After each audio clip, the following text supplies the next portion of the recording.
Grabe ngayon, sa panahon ngayon. Pag may bagyo, grabe, lubog-lubog yung bayan.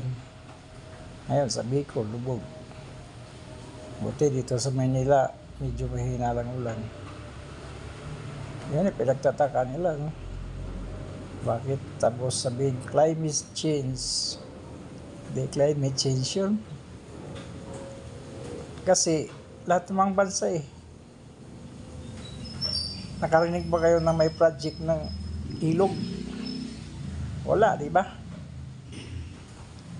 Kaya ba nagkaroon ng project na gagawa ng ilog? Wala. Meron kalsada. Paano yung bundok pag puno ng simento? Hindi na ma-absorb yung tubig pag umulan. Kasi simentado na, puno ng subdivision. Tapos wala kang ginawang ilog. Wala kang main river na ginagawa para sa salo sa tubig galing sa bundok.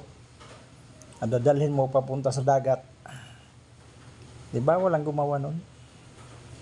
Kahit saan lugar. Tapos magtaka tayo. Yan ang ginagawa. Kaya kaywang magtaka kayo, nalulubog yung bayan, lalo na yung mga patag. Sample na lang. Gawa natin example.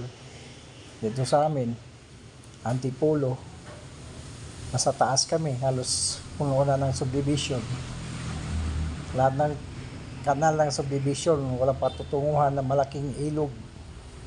Walang main river, papunta sa baba, papunta sa Cainta, papunta sa Pasig. Walang main river. Ngayon, saan galing yung tubig? Di magkalat-kalat, di ba? Kaya babahain. Yung Cainta, lubog. Taytay, lubog. Papunta Pasig, lubog. Kasi walang main river. Mayroong main river, yung Marikina. May nakita ba kayong malaking ilog dyan? Wala. Maliliit lang. Ipuno ng subdivision sa taas. Hindi na mag-absorb yung tubig.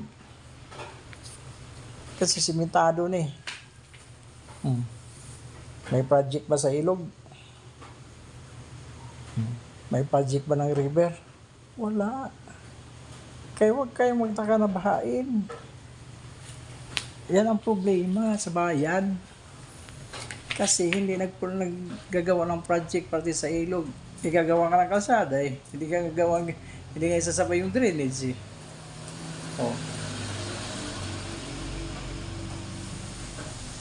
Tapos magtaka tayo, lulubog yung bayan natin. Kahit anong gagawin nyo. Hanggat hindi nyo sasaluin yung tubig sa bawat lugar, hindi gagawa ng main river, may laking ilog na madaanan sa tubig, lahat ng bayan lulubog.